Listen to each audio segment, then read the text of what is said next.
गौरवाणी प्रचारिणे निर्विशेषाय शून्यवादी पाश्चात्य देश तारिणे जयो श्री कृष्ण चैतन्य प्रभु नित्यानंदा श्री अद्वैता गदाधारा श्रीवासादि गौर भक्त वृंदा हरे Krishna Krishna Krishna Hare Hare Hare Rama Ram Rama Hare Hare. So on behalf of Sri Sri Radha Govind Temple and Namanishya Prabhu, we welcome you to chapter 9, Rajaguhya Yoga, the most confidential knowledge. So we are in the center of the Bhagavad Gita, and this is a very important chapter. Every chapter is very important. It's like, eating some sweet, laddu or rasgulla. So anywhere, you eat, it is very sweet. But this chapter is very important. And Krishna is going to speak about the most confidential knowledge.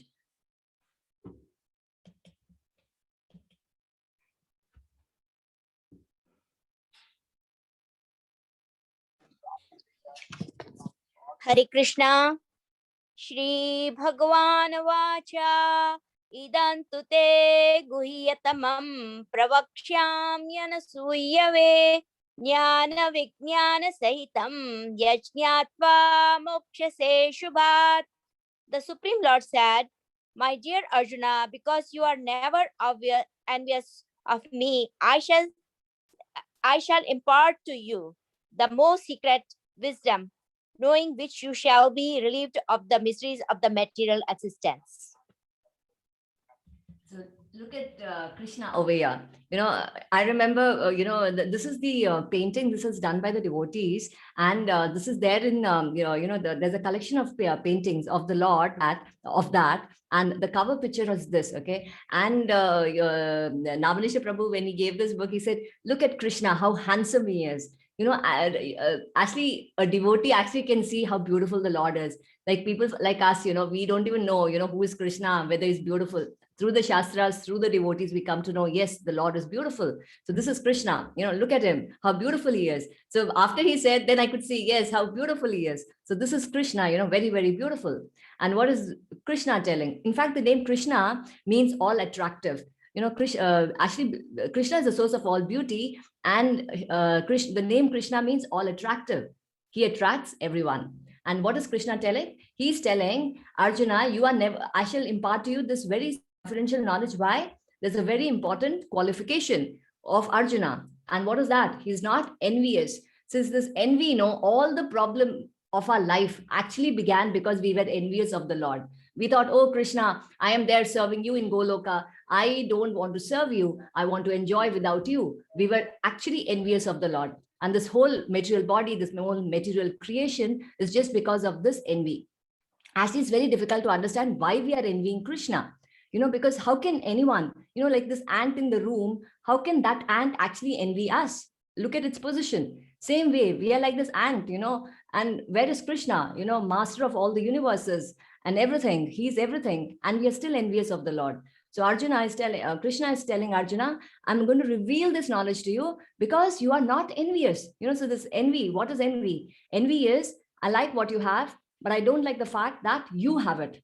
Okay, so Arjuna is the dearest devotee of the Lord and he's not envious. And through him, we are also getting this knowledge. So I shall impart to you the most secret wisdom. So the Bhagavad Gita is actually revealing 3 very secretive informations. What is it? First is that we are not the body, we are the soul. The second one is that the Lord is present as the Paramatma in the heart of every living entity. And the third, most confidential knowledge that the Lord is giving us is about his abode and his secret and his intimate pastimes. So the intimate pastimes of the Lord, that's the most intimate revelation. Okay, so Krishna is actually telling these 3 things. So this Bhagavad Gita is a very confidential book. Not only that, what is the benefit of knowing which you shall be relieved of the miseries of material existence? Yes, there should always be some benefit, right? We go to some college to get some benefit. So same way, any activity that we do, we need some benefit. And the benefit of reading the Bhagavad Gita and understanding Krishna is that we'll never come back.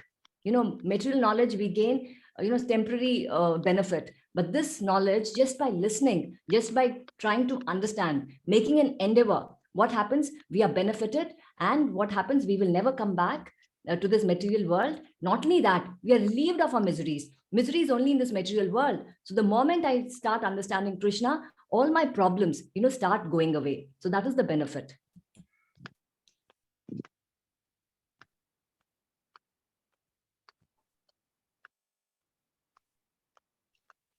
राजविद्या राजगुह्यं पवित्रमिदमुत्तमं प्रत्यक्षावगमं धर्म्यं सुसुखं कर्तुमव्ययम्. This knowledge is the king of education, the most secret of all secrets. It is the purest knowledge, and because it gives direct perception of the self by realization, it is the perfection of religion. It is everlasting and it is joyfully performed.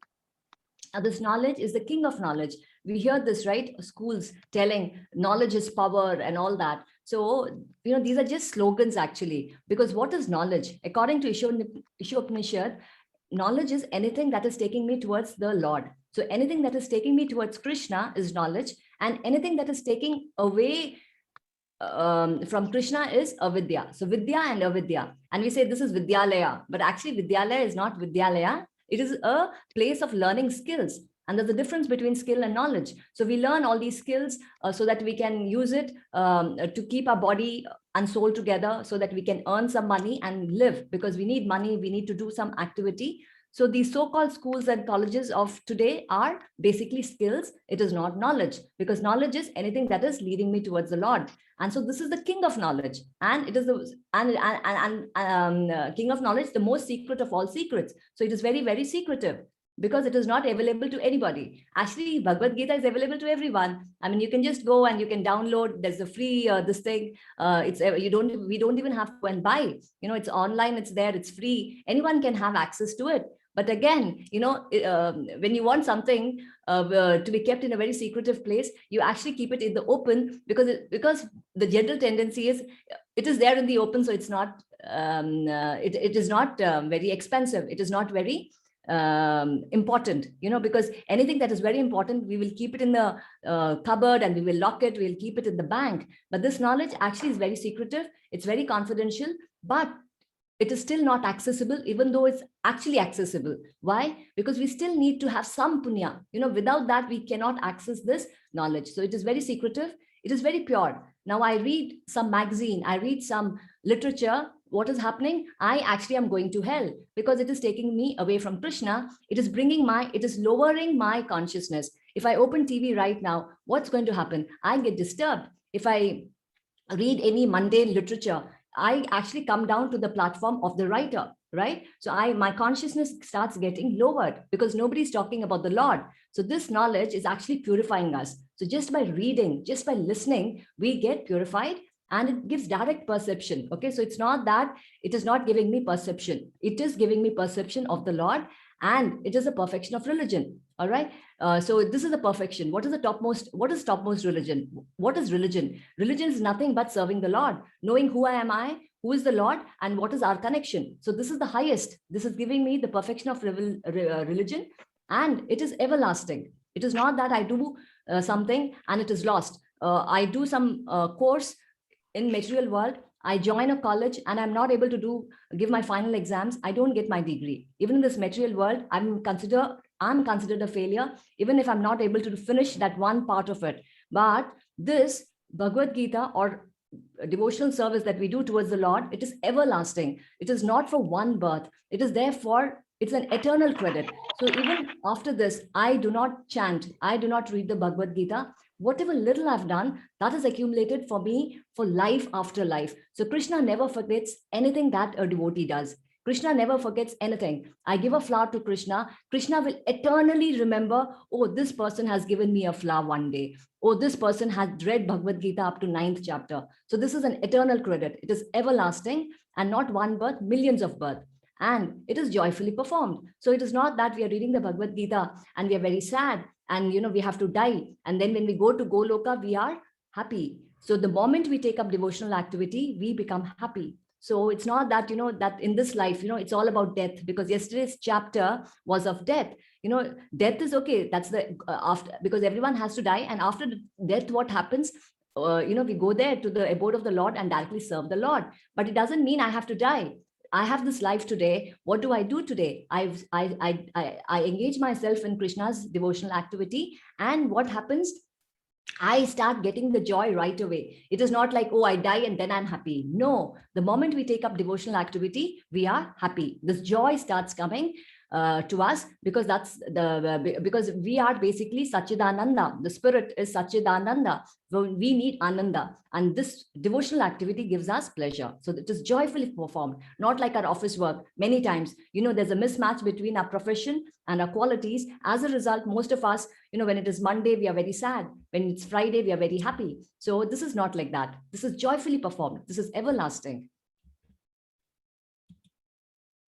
And so there are different ways, in which we can serve the Lord. There is Shravanam, like what we are doing. We are hearing. There is Kirtanam. There's chanting about the holy names of the Lord. So Shravanam and Kirtanam. So this is Parikshit Maharaj. He was just listening. He was hearing, and Shukdev Goswami, he was chanting. He was chanting about the glories of the Lord. So perfection was shown by Shukdev Goswami. Then Smaran is remembering the Lord all the time. And there is Padasevanam, and perfected by Lakshmi. She's serving the lotus feet of the Lord.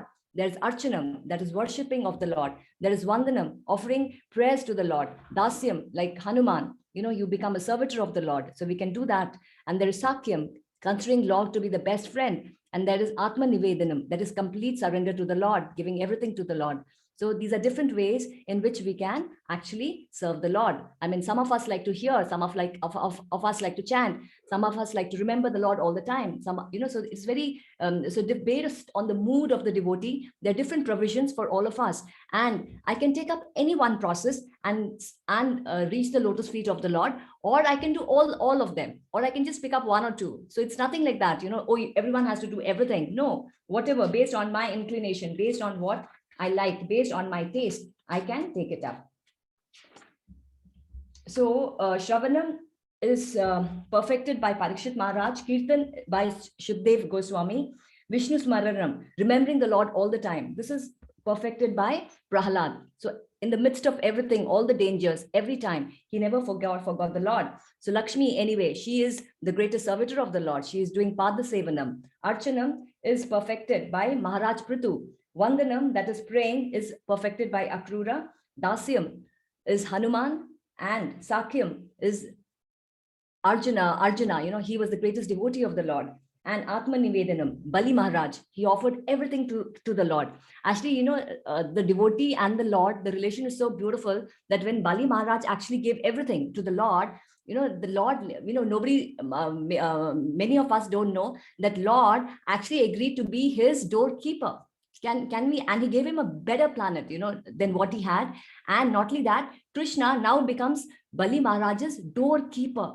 So, it's not like Krishna, the relation between the Lord and the devotee, we have to serve the Lord, we have to serve the Lord. Yes, Bali Maharaj gave everything to the Lord. He gave his kingdom. So what did he get in return? He got a planet, which is so much beautiful, okay, much, much better than what he had. And the Lord is the eternal doorkeeper of Bali Maharaj. So that is the relation between the Lord and the devotees.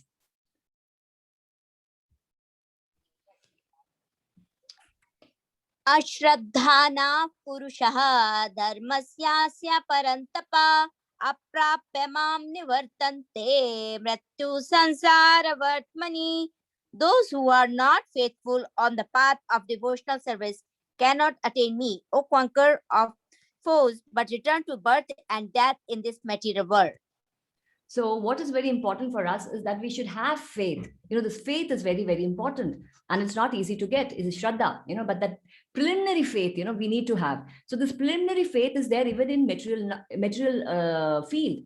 It's not like, oh, it's blind faith. For example, I go to a doctor, so I have to invest that preliminary faith on a doctor. I should know that this doctor, I do my research and I do the background check and everything, and then I go to a doctor. Now, in spite of that, the doctor can cheat me, right? I don't know, what sort of a doctor this is. Maybe people say, so I go there, but still I need to have that preliminary faith in the doctor. And when the doctor gives me the medicines and the prescriptions and the diet and the exercise and everything, I follow that, right? So yeah, a preliminary faith has to be put, and then it starts working. But if I do not have faith in the doctor, then naturally I will not take the medicines. I will not do as the doctor says, and so it will not work. And or if I go to a college, I need to have faith that, okay, this institute is going to give me this degree. So I do the background check. I see if it is accredited, or the quality of faculty, and the sort of companies that are coming, how is it and everything, and check the alumni and everything. And then I go. So that that preliminary faith is still there. So even in material field, we have to invest that preliminary faith. And in this also, that faith has to be there, that Shraddha has to be there. And when that happens, what happens? When we follow the path of devotional service, those who are not faithful on this path of devotional service cannot attain me. So if we have faith, then only we succeed. And those who do not have faith, if we do not have faith, then we fall. Then we're not able to attain the lotus feet of the Lord. So this preliminary faith is very important, both in material as well as in spiritual field, more so in spiritual. Why? Because here, there is, we can't see it right away, right? So that preliminary faith, but it is a science. So when we follow the processes, then we are able to see the Lord. So, but who do not have the faith, they just fall out and they come back. They come back to this material world. By me, in my unmanifested form, this entire universe is pervaded. All beings are in me, but I am not in them. So what is Krishna telling? By me, in my unmanifested form, this entire universe is pervaded. All beings are in me, but I am not in them. So Krishna is creating everything, but yet he's telling that everyone is there in him. All beings are in me, but I am not in them. So where is then Krishna if he is not there? It looks a little contrary. So Krishna is there in Goloka. He's there here also. He's there in every atom. He's there in the heart of every living entity. But yet he in his original form is there in Goloka with his devotees, because Krishna actually is always there with his devotees.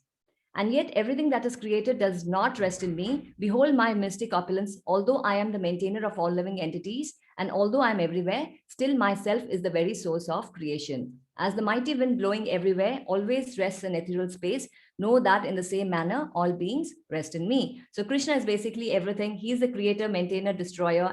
He's the source of everything.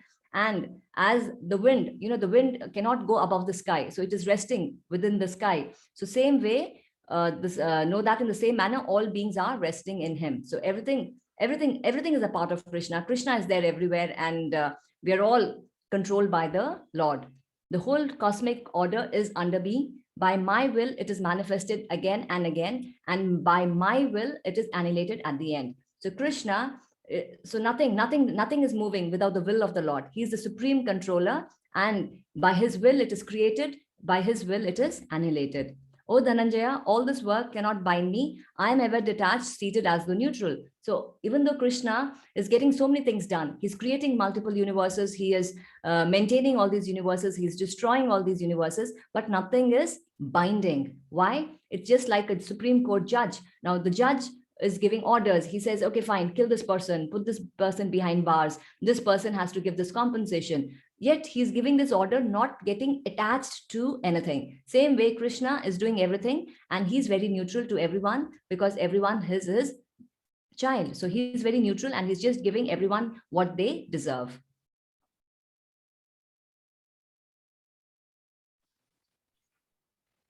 Maya dakshena prakrite suyate sacharacharam hetunanena kaunteya jagatvi parivartate.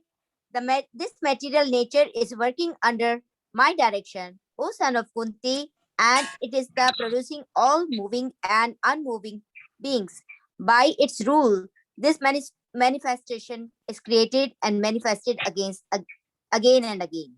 Yeah, so everything is moving under the will of the Lord. So actually there is nothing lamentable happening in Krishna's kingdom. So we should always understand, we think, oh, where is Krishna? There's so much of chaos, there's so much of disturbance. But a devotee understands that nothing moves without the will of the Lord, and there is nothing lamentable in Krishna's kingdom. So we do not know the greater purpose. We do not know the higher purpose. Kurukshetra war, so many people died. I mean, it looks like, oh, so there's so much of death, there's so much of destruction. And so it's not going as per the Lord's order. Everything is gone out of control. But when we read the Bhagavad Gita, Krishna says, material nature, everything is under his control, and everything is going as per a rule, as per a law, as per the will of the Lord. and he is the supreme controller.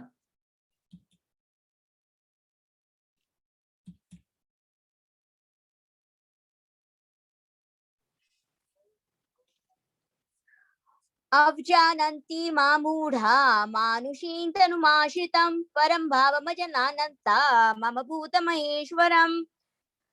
Fools deride me, and when I descend in the human form, they do not know my transcendental nature and my supreme dominion over all that be. This is so nice, because Krishna is telling fools. This word Buddha keeps coming. Fools, unintelligent people. So fools make fun of the Lord. We say, oh, where is Krishna? Why is he not coming now? There is more problem. But then when Krishna was there, when he was present in Dwapara Yuga also, not everyone understood that he is the Lord. So they think another human has come. They think, oh, Krishna, he's a politician. He's some great prince. That's about it. If you ask anyone, Krishna, who is Krishna? Oh, he's a great politician. He's a human being like us, one great ruler, something like that, so a great philosopher. So that's the concept. So even if Krishna comes, what happens is when he was personally present, fools do not understand who is the Lord. Okay, like the Duryodhana, when Krishna went for the peace treaty, because nobody wanted this war except for Duryodhana. So Krishna goes with all the sages and everyone to say, okay, fine, let's not go for this war. Let's settle it. Just give them 5 villages. So Duryodhana is not agreeable. So he says, arrest Krishna. So Krishna shows his mini Vishwarupa, a small display of Vishwarupa. And Duryodhana says, okay, this is a magician. So, when the Lord himself is present, when you're foolish, when your vision is not clear, when you're covered by Maya, you also think he's like you. So he's a magician. It's just like a king. When he comes to the jail, I can see someone just based on my conception, right? So I feel another pickpocket has come, another thief has come. So fools, when Krishna comes, fools deride him, even though he has done superhuman form, superhuman activity. He has lifted the Govardhan hill. I mean, such a small child lifted Govardhan hill. How can anyone do that? So 27 kilometers long, around that much. And with his little finger, he's doing it. It's just not possible. But no, I can't understand. I can't understand. Killing Putana, Agasura, Bakasura, everyone. He has multiplied himself to as many Gopa boys and the calves when Brahma actually stole them for a year. But no, still I will not understand that this is the Lord himself.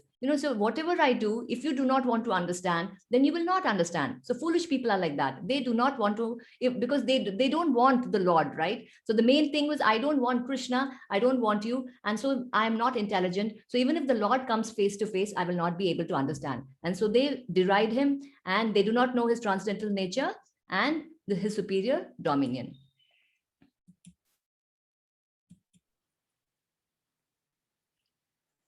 मोघाशा मोघ कर्माणः मोघज्ञाना विचेतसः राक्षसीमासुरीं चैव प्रकृतिं मोहिनीं श्रिताः.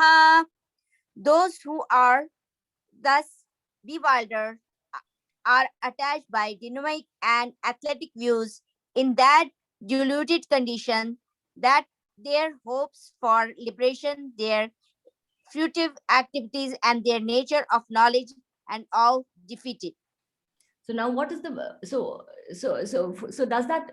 does that actually bother Krishna? Okay, you're foolish, you do not understand who I am. So it's actually not a botheration for the Lord, because the Lord is independent. You understand, you don't understand. If you understand, it's good for you, not for the Lord, because the Lord is the Lord. He's always the Lord. Just by my not understanding he's the Lord, who is not benefited? Me, right? So if I understand that who is Krishna, it is for my own good. But what happens to these foolish people who are demonic? They're bewildered, okay? And they're attracted by demonic and aesthetic views. So demon is who is envious of the Lord, and who is an atheist who does not believe in the Lord. So in this deluded condition, they can never understand the Lord. As a result, they are never going to get liberated. They're going to come back. They're going to keep coming back to this jail. If I want to come back to this jail, Krishna makes it easy for me to come back to the jail. So he is very merciful. Not only that, I want to come back to the jail and I want to stay here permanently. And I don't even want to hear about the Lord. So Krishna is so merciful. He also allows me that. Because if I'm only born a human, then I have these concepts, right? God and all that stuff. So is there a God? Not there. Then I say, no, he's not there. Or he's God. Krishna is God. No, no, no, he's not God. So, I'm very envious. So I do all things to say, no, he's not there. So all this is only possible if I'm a human. So better become an animal, because if I become a dog, I mean, where am I thinking of God, right? Where am I thinking of telling, oh, there is no God? Where am I writing my PhD thesis about God being not there? So a dog does not get into any of that. So Krishna says, only in this human form are we get all these thoughts. So Krishna is so merciful for a demonic person, for an atheist who does not want to think of God and perfect his life and want to live like animal. Krishna says, why this human form of life for you? Become an animal, because you will be more happy being that. Because anyway, in this human form of life, if we are going to do all this animalistic activities, Krishna is so merciful. He gives us remembrance, he gives us forgetfulness. I want to forget Krishna. Krishna says, fine, all right. So then we get lower birth, where that concept of God itself is not there. And the conception of, perfecting my life is also not there. So some activities they do. And so, they're very happy with that, very, very happy. Oh, today I got so much of, I caught a deer. So the lion is very happy. He need not hunt for another week. So happy, so same way, Krishna says, be that, so he actually gives what anyone wants. And so what happens is, in this deluded conditions, their hope for liberation, fruitive activities, and their culture of knowledge is all defeated. So everything is defeated, because this whole life is defeated. And the next birth is also something which is suitable for them to continue with this demonic nature.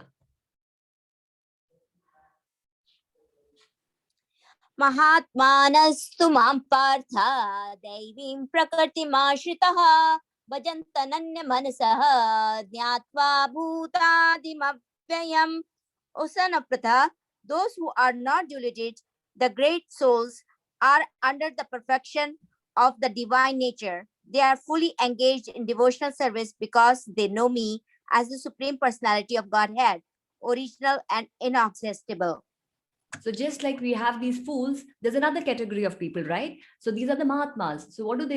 They know their position, they know Krishna's position, and because of that, what do? They are engaged in devotional service. Okay, so they know, what is the goal of life, and so they're engaged 24 hours in devotional service, and they are called Mahatmas, and they are protected by the divine nature of the Lord. See, there are two types of Maya. One is Yoga Maya, that is what, and one is Mahamaya. So we are all coming under Mahamaya. Okay, so we cannot see the Lord, because we don't want to see the Lord. So that's why Mahamaya controls us. And then the devotees of the Lord come under the protection of his divine nature. What is that? Yoga Maya. So they are constantly remembering of the Lord, and they're protected by the Lord, and they come under Yoga Maya. So these devotees, what do? They constantly serve the Lord. So this is the story, incident of Madhavendra Puri. So he's a great acharya, and he's there on the banks of the river Yamuna. And what is he doing? This is in Vrindavan. Okay, so he's sitting on the banks over there of the river, and he follows this Ajagra Vritti. What is Ajagar? Ajagar is python. Okay, so if you see the python, it does not go out actually hunting for food. If any animal comes nearby, it catches, but on its own, it doesn't go anywhere. So same way, Madhavendra Puri, he's not going begging from door to door for alms or for food. He's not doing madhukari. He's not searching for food. If the Lord provides, he eats, and if not, he starves. So he's sitting over there chanting the names of the Lord. And so Krishna comes in the form of a cowherd boy, and he offers him milk. Now Madhavendra Puri does not know this is Krishna, and he says, but he's very happy that this, and he sees this boy who's very beautiful, and he asks, who has sent you? And he says that there are these milkmaids over there, and they said, you have not eaten anything, so I've come here with this milk, and please have it, and I'll come back to take the pot later. So Madhavendra Puri takes this milk and he drinks, and then he sleeps under the tree. And in the dream, Krishna gives darshan, and he says, you didn't recognize me, I'm Krishna. So anyway, what do? In Vrindavan at that time, because of the Mughal invasion, so all the most of the temples, the deities were hidden, and the pujaris had run away. So he says that I am Gopal deity, and he tells where the deity is. and he tells him the location, and he disappears. So then Madhavendra Puri gets up, he collects the whole village, and then they go to the place, they cut the bushes and they get the deity, they dig out the deity and they install the deity. So this is these are Mahatmas, okay, and they are protected by the Lord. Not only that, Madhavendra Puri, then what did he do? That pot, that clay pot that Krishna had given him, he breaks it into pieces and he always carries it with him. And every day he takes a small bit of it, because see, anything touched by Krishna is spiritual. See, he's in the spiritual realm. So every day he's to eat a little bit of that clay pot. So this is Mahatma. So what are they doing? They're always engaged in devotional service of the Lord because they know who is Krishna. So only when I know Krishna's position, then only I can engage in this devotional activity. So they know me as the Supreme Personality of Godhead, original and inexhaustible.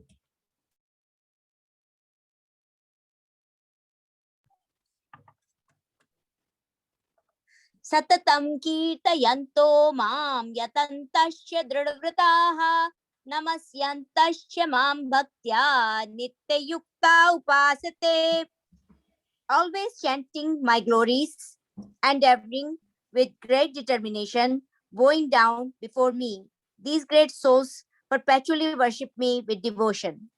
So these Mahatmas, what do? What are their activities? They're always chanting the glories of the Lord and endeavoring with great determination. So they are determined. So it's not that, I'm not determined. We are determined in so many things. Even materially, we have to put so much of endeavor. So devotees also, they're not endeavoring for their own sense gratification. They're endeavoring to serve the Lord. So endeavoring with great determination, bowing down before me, these great souls perpetually worship me with devotion. So this is Prabhupada. Now Prabhupada, his whole, at 70 years, what are you going to get by making these people chant? By making anyone chant also, what is someone getting? He is just going there because on the orders of the Guru, and he's going there to spread Krishna consciousness so that it benefits everyone. So these Mahatmas, why are they talking about the Lord? They want even the others to get the same benefit. They are very merciful. They are getting this pleasure. They are enjoying. They can actually sit by themselves in Vrindavan and, continue this pleasurable activity. But no, what are they doing? They, with great determination, they're endeavoring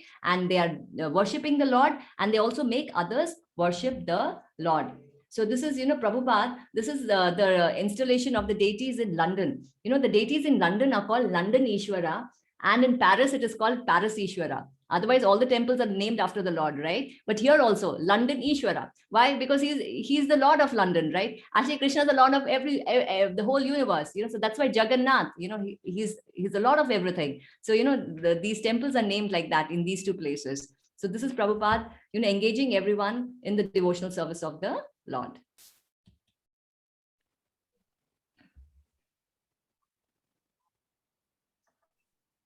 पिताहमस्य जगतो माता धाता पितामहः वेद्यां पवित्रमोंकारा ऋक्सामयजुरेव च.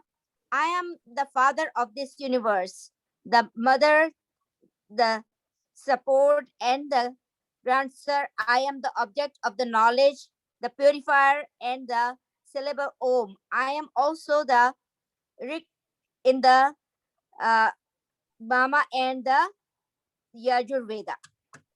Yeah. So Krishna is telling he's the father. So, he's telling this now. He's the father. Who is Krishna's father? There's nobody. Krishna is the father of everyone. I'm the father of this universe. I am the mother, the support, and the grandsire. I'm the object of knowledge, the purifier, the syllable Om. And also the Rig, Sama, and the Yajurvedas. So everything, basically Krishna is telling, I'm everything, so we sometimes, who is God? So Krishna is God. So there, then who is God's God, God's father? No, there is nobody, because if there was somebody, then that person is God then. So Krishna is clarifying, I am the father of this whole universe, okay, and I'm everything, and I am the object of knowledge. So we are all seeking for knowledge, but most of the time we are not seeking knowledge in the right place, because we are not seeking for skills, how to bend an iron, how to do this, how to do that, and those come under skills. But this is knowledge. So I am the object of knowledge. So when we read the Bhagavad Gita, it is to understand the Lord. So all knowledge, and all the Vedas, they're all glorifying the Lord. Actually, it's all about the Lord. So, and he's also the syllable Om. So basically Krishna, we can know Krishna through all this, and he is the Lord. I am the goal, the sustainer, the master, the witness, the abode, the refuge, and the most dear friend. I am the creation and the annihilation, the basis of everything, the resting place, and the eternal seed. O Arjuna, I control heat, the rain, and the drought. I am immortality, and I am also death personified. Both beings and non-beings are in me. So Krishna basically is everything, right? He's the goal, sustainer, master, witness, abode, refuge. And for a devotee, he's like that. I'm the goal, sustainer, master, witness, abode, refuge, and the most dear friend. So he's available for everyone. He's this for everyone, provided I have this little knowledge. It's provided I have this little faith. He's available for everyone. Yet, non-devotees, fools, demons, they do not know. So they search for all this outside. But Krishna says, come to me. And not only that, he's a source of creation, annihilation, everything. And this is very important. He's controlling everything. We think that, all this heat, light, everything. He's a supreme controller, and he's immortality, and he's also death personified. So this is very important because, death, we studied about death, right? So, even a devotee is dying and a non-devotee is also dying. So what is the difference then between the death of a devotee and a non-devotee? It is just like a cat. Now the cat is holding the mouse. Now when the cat is holding the mouse, it is death for the mouse. It is fearing. It is very, very scared. So the death for a non-devotee is very, very fearful because he does not know, because a non-devotee thinks, we are a bunch of chemicals and I'm going to go back, and become this bunch of chemicals. But still at the time of death, everyone is scared because you do not know, where you are going to go, because you are a living being. How can I be a chemical? So, actually a little intelligence will tell that we are not that chemicals. Chemicals can't, come together and have the super consciousness. So, but a non-devotee does not believe all that. But at the time of death, he's very scared because he does not know where he's going to go, because he does not have this knowledge. But for a devotee, death is like a cat holding the kittens. Now, when it is like the kitten in the mouth of a cat. So when the mother is carrying the kitten, the cat is feeling the love of the mother. It is feeling secure. So even if the kitten is held by the mother, the kitten is not scared. It's not bothered because it knows that the mother is loving. Wherever she's taking me, it's going to be very beautiful. So same way with the devotee. Devotee is not scared, of death. So he says, I am death. For whom is he death? For a non-devotee, for a non-believer, for someone who is envious. Those people are so scared of death. But a devotee is not. And for him, it is immortality, because he's never going to come back and he's going to be all the time stay with the Lord. So both being and non-being are in me. So Krishna keeps repeating this. I am everywhere, in all the living, in all the non-living, everywhere I am there.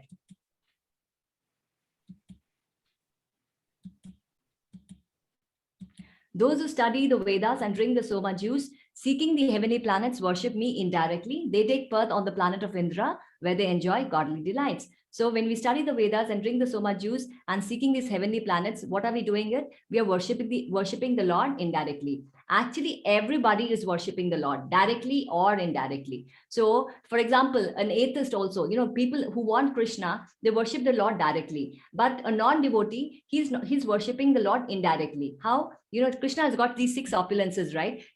He's the most richest, he's the most knowledgeable, he's the most powerful, he's the most renounced, so all these qualities are there. So people want that, so I want money, I want fame, I want name, I want strong body, I want to be very beautiful. So I'm indirectly worshiping Krishna, because actually all these are opulences of the Lord. So same way, even after reading the Vedas, some of them, they want to go to the heavenly planets, because the whole goal is not Krishna, but to enjoy. And in this earth, the enjoyment is limited. And when you go to the heavenly abode, the enjoyment is 10,000 times more. So if I want to enjoy, why should I enjoy in a C-class prison? Let me go to an A-class prison. So some of them, they read all this and they worship so that they can go to the heavenly abodes and enjoy godly delights. Now the problem is, okay, I go there, but again, that is not permanent, because even over there, after many, many years, here after 100 years, I die. But over there, after maybe, many thousands of years, I die, but I still will die. I still will be old. I still will have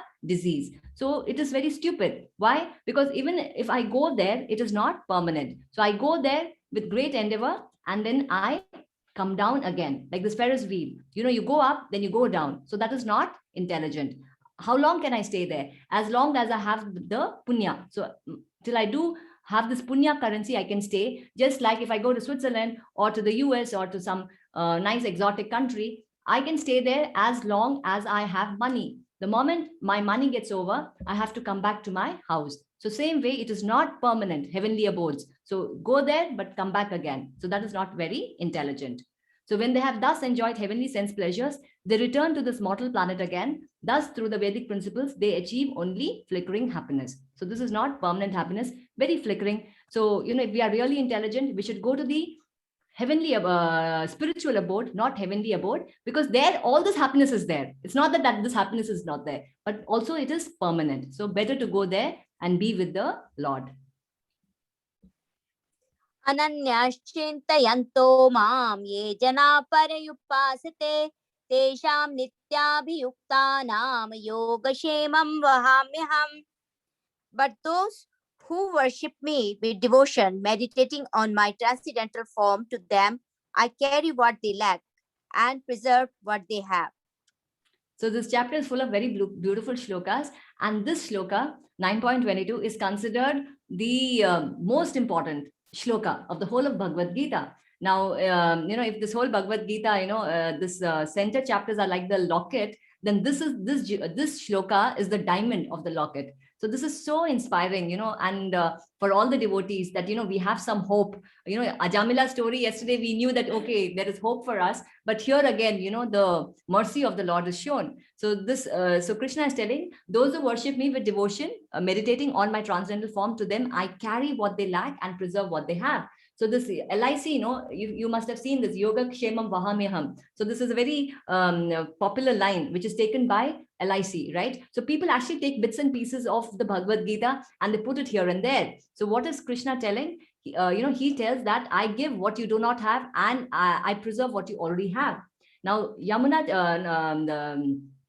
Yamunacharya, he's a great acharya, so he was writing a commentary on this, all right, on this line, and he was writing a commentary. And when he sees this, I carry. So Krishna, he was thinking, Krishna is the Lord, right? Why would he personally do it? Krishna need not do anything personally. Why? Because he's the Lord. So there are others who can do it for him. So instead of he changed this commentary, the natural commentary of the Bhagavad Gita, and he removes the word I. Okay, so it is not that Krishna has to do; he will get it done. So he changes this, and he goes to the river to have his bath. And what happens is, his wife is waiting for him to come back for lunch, and she sees in the meantime 2 boys who are carrying this very heavy cart. And they're coming, and they've come home. And when she opens what is there, first she asked who has sent. They said, your husband, Yamunacharya, he has sent us with all this. And so she says, what is there? They say, we don't know, but just have a look. And she opens the bundle, and she sees everything that she did not have was there. You don't have gold, you don't have silver, you don't have clothes, and in the kitchen, ghee and rice, or whatever, like we make a grocery list, right? I don't have this, I don't have that. So same way, this whole list is made, what she did not have, and everything is there. So she's really surprised. How did my husband come to know all this is not there? So anyway, she's very happy, and she says, okay, please stay back, have lunch and go, because my husband is also going to come. So they say, oh no, they're not going to stay back till Yamunacharya comes. Do you know how bad he is? He has actually beaten us. And they show the marks on his back. And she's very surprised, and they run away. Okay. So when Yamunacharya comes back, and she narrates the whole thing, and she says, what has happened to you? Have you started beating small children? So he says, okay, describe the boys to me. And when she tells about the boys, he understands it is Krishna and Balram who have come, and he then understands his mistake. So Krishna, when what is the benefit of understanding Krishna? What is the benefit of worshipping Krishna? Everything is there. On top of that, Krishna is again telling, I give you what you do not have, and I preserve what you already have. The mercy of the Lord. Krishna is so merciful. येऽप्यन्य देवता भक्ता यजन्ते श्रद्धयान्विताः तेऽपि मामेव कौन्तेय यजन्त्यविधिपूर्वकम्. Whatever a man may sacrifice to other gods, O son of Kunti, is really meant for me alone, but is offered without true understanding. So now Krishna is again, he's again talking about, people with low intelligence, less intelligence. What are they doing? They're also sacrificing. They're giving something, but they're giving to other gods which is not actually meant for him. They're giving to the demigods. So Krishna is not very happy with that. Why? Because it is meant for him. So anyway, the demigods, he has already told, can't give us anything. They also have to take the permission of the Supreme Lord to give it. So why not come directly to him? And so it is meant for the Lord itself, but it is not offered in true understanding. It is given indirectly. For example, if I have to eat like this, I eat like this. Anyway, it is going to go back to the Lord, but it's not going to the Lord directly. We have a medium now. Through them, we are asking Krishna. So Krishna wants us to go directly to him. Like, you go to your uncle or your aunt and you ask them something, so yes, they will give you something, but then the father, when he comes to know that you have not asked him directly, it is very painful for the parent. Why didn't you not come to me? Why did you go there? So it is very painful for the father. And whatever comes through the Lord is always protected. What is coming through the demigod is not permanent, and again, it is not protected. So it is not with the right intelligence that, or with the true understanding that we are offering it to Krishna. We are going through somebody, and Krishna is not recommending that. He says, please come to me directly. I mean, who says that? If there's a CEO of the company also, he says, okay, go to my manager. But this is the only CEO who's telling, come to me, trouble me, ask me, we will go, I want this, I want that. Okay, in the preliminary level, we all go for asking something, but that we have studied, 4 types of people come. But Krishna says, it's okay, but you still come to me, you come to me. And of course, pure devotees of the Lord, like Madhavendra Puri, they're not expecting anything. They don't want anything. They're not even asking for food. And Krishna is actually maintaining, personally going and giving them that. So that is at a very elevated stage, not for us. Even if we go with anything, Krishna is saying, please come to me, rather than going here and there.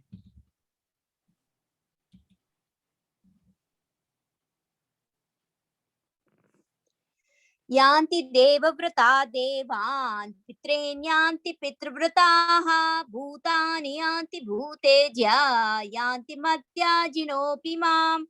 Those who worshipping the demigods will take birth among the demigods. Those who worship ghosts and spirits will take birth among such beings. Those who worship ancestors go to ancestors, and those who will worship me will live with me. So anyway, we are worshipping someone or the other. So better you worship the Lord, because otherwise what will happen is we go to where we worship, to whom we worship. We go there. Our destination is that. It's not that I can buy a ticket to Delhi and go to Calcutta. If I've purchased a Calcutta ticket, I will go to Calcutta. So Krishna is telling that, and whomever we worship, we go there. So it's not that everyone is the same. No, it's not that. Whomever I worship, I go to their planet. And if I go there, it is again going to be temporary. And again, I will fall back. Only if I go to if I worship the Lord, I go to Goloka and I go to the spiritual abode where we can live with him forever. So that is what Krishna is telling.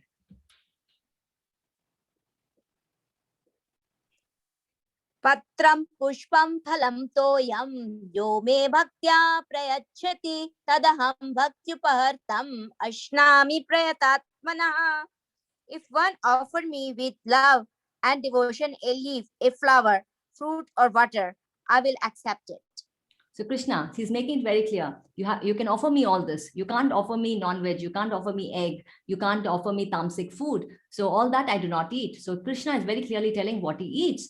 So, and he's also telling what is the condition? Love, offers me with love. So this love ingredient is very important. Krishna is not hungry for food. He's hungry for our love. So a devotee offers this to the Lord, and the Lord accepts.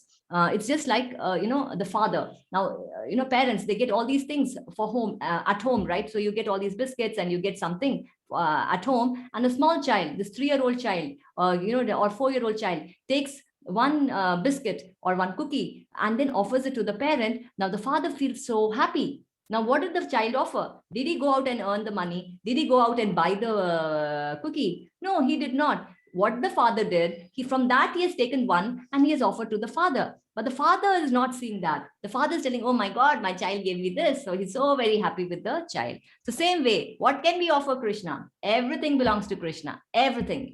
Even my whole own body does not belong to me. But Krishna, out of his causeless mercy, says, you can offer all this to me and I will eat. Why does he do that? So that we also get purified, so that we can also serve the Lord. Otherwise, serving the Lord, oh, I have to die and then I go and then I serve. No, my service can start right now. this very minute in this on this planet itself. And when I start my service, I am happy. It's not I have to die and I have to serve the Lord. It is not I have to die and be happy. When I take up devotional activity, I am serving the Lord. When I chant the holy names of the Lord, I am serving the Lord. When I offer the food to the Lord, I am serving the Lord. So what happens? I get purified. I start becoming happy. My heart starts getting purified. So how do we offer the food to the Lord? It's always important that we cook with a very nice consciousness. So the consciousness of the cook also enters the food. That's why it is said that we have to chant these 16 rounds. Because what is this 16 rounds doing to us? When we chant the holy names of the Lord, when we read the Srimad Bhagavatam, when we read the Bhagavad Gita, our heart is also getting purified. We are coming to the spiritual platform. So now when I cook the food, it is actually cooked with a better consciousness. And when I offer this food to the Lord with love and with the tulsi leaf, the Krishna accepts it. We think, oh, it's because of my cooking, the food is getting very tasty. When I add onion and garlic, many people, for them to give up onion and garlic is difficult because, oh, onion and garlic is making the food tasty. It is actually not onion and garlic which makes the food tasty. It is when the Lord eats it, the food becomes tasty. Then it becomes prasad. See, we have eaten prasad everywhere, right? So a little bit of here and there. That taste, we don't get even in any meal, anywhere, in the best of hotels, because that is the Lord's mercy. Prasad is nothing but the Lord's mercy. So we have to take a new plate, any new plate. In temples, big temples, they offer in silver. If somebody is very rich, they can use a silver plate. But any new plates, steel plate, a new plate which is not used by anyone, if it is not there, at least a leaf, you can take a banana leaf or something and offer the food to the Lord, and with love. And what is the quantity? Krishna is eternally a 16-year-old boy. So how much does a 16-year-old boy eat? That much. And many times, people offer only the rice or only the whatever. See, we should, if Krishna is a person and he's like us, I can't eat only rice, right? I need a vegetable. I need some curry. So, it's nice to offer all that together. But suppose it is not possible and I am not able to not put onion and garlic, at least I can offer what is there. I can offer milk, I can offer fruit, or at least that rice and chapati. But still, if I'm offering the chapati and Krishna is eating, immediately we should understand I can't eat this chapati just by itself, right? But Krishna, he's still eating it. Why? Because he's so merciful. So just because he's merciful, I should not take his mercy for granted, So then as we progress, then we want to serve Krishna. Oh, Krishna, I've been offering you only chapati. So let me also make a little vegetable for you so that you can eat it with the vegetable or the dal and the curds, So, the consciousness starts changing because, then you understand the Krishna starts revealing himself to us. And what do you do with this food that is eaten by the Lord? We give him some 10 minutes, minimum 10 to 15 minutes to eat the food, because that's the amount of time that it takes. Just imagine how much time do I take to eat my food. So a minimum of 10 minutes, and then put the food back to the original containers. So the dal goes back to the dal container, the chapati, the rice, and whatever goes back. And then it is distributed to everyone. So that is prasad. So we need to actually offer the food to the Lord, because Krishna tells, I eat. If I want to call anyone to my house, no one will come. If I say, please come to my house, I'm going to have a lunch party or whatever, I have to check, whether the person is free, and and then the person also will see my social standing, and also see, the sort of contacts I have, because it's basically for networking and all that. So, they want to see what is my capacity, what's my position in society and all that. And they also come, with an agenda. Okay, whom else am I going to meet? And not only that, when I take so much of effort for all these people, and after that also, I'm sure, we've heard this, oh, this was not okay, namak was not okay, this was not all right, even our own families, everyone is finding so much of mistake. But look at the mercy of the Lord. He is telling, I'm going to eat, I will eat in your house. So how great is Krishna? So Krishna is telling this, and he tells what he eats.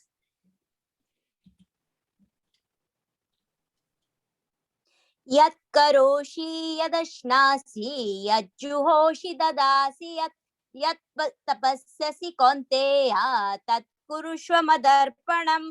O son of Kunti, all that you do, all that you eat, all that you offer and give away, as well as all austerities that you may perform, should be done as an offering unto me.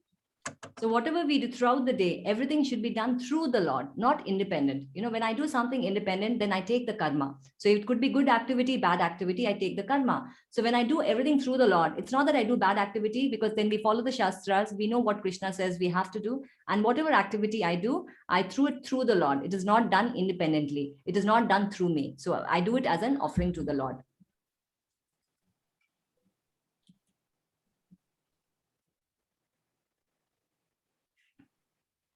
Samoham sarvabhuteshu name dveshosti na priyaha ye bhajanti tu mam bhaktya maiteteshu chapyaham. I envy no one, nor I am partial to anyone. I am equal to all, but whoever renders service unto me in devotion is a friend, is in me, and I am also a friend to him. So we are all parts of Krishna, right? So Krishna is available for everyone, and he's there for everyone, right? So everyone is Krishna's children. So he says, I'm not partial to anyone, and I'm equal to everyone. But what? But the thing is that I'm still partial, so how do we understand this partiality? So it's just like one king, he says, well, I can't understand this, how can the Lord be partial? So the minister says, okay, fine, let's go for a walk. And he throws his subject into the pond, and the king immediately says, guard, jump and pick him out, from the water. So the guard does that. Next day, same walk they go, and the minister this time throws the king's son into the pond. And now what does the king do? He's not waiting for his guards to come and rescue the son. He himself jumps and rescues the son. So now the minister says, what happened? Yesterday you did not jump, today you did. Why? Because today it is my own son. So same way, Krishna is there for everyone. He's equal to everyone. So he's actually, he's there in the Paramatma, in the heart of every living entity. He's given us all this facility. He's not saying, oh, you will not get this, you will get this. You are an atheist, so I will hide the sun from you. You do not get to breathe. I will take away the oxygen from you because you do not believe in me. You're envious of me. No, he's giving it to everyone. He's impartial because everyone is his. Everyone belongs to him. When the Kauravas died, Krishna was very sad because even they are his own children. But when it comes to to his devotees, he cannot. He loses control. Okay, he is partial. Why? Because it is a devotee. Why? Because the devotee has purchased the Lord. How? By love. So Krishna is partial to his devotees. That's why during the war, when Bhishma is fighting and he says, oh, he thinks he has to counter. He takes the arms, he takes the weapons, and people will say, oh, look at Krishna, such a cheater. He has taken up arms. He has gone back on his words. Krishna is not bothered. What I think, what you think, not bothered. He's not based on this morality. He wants to be not known as a very moral whatever. He wants to be known as Bhakta Vasalya. He's purchased by the devotee. So he's not bothered about the tags and the designations so-called people like us give. He is bothered about the devotee. For the devotee, he will do anything and everything because he's the property of the devotee.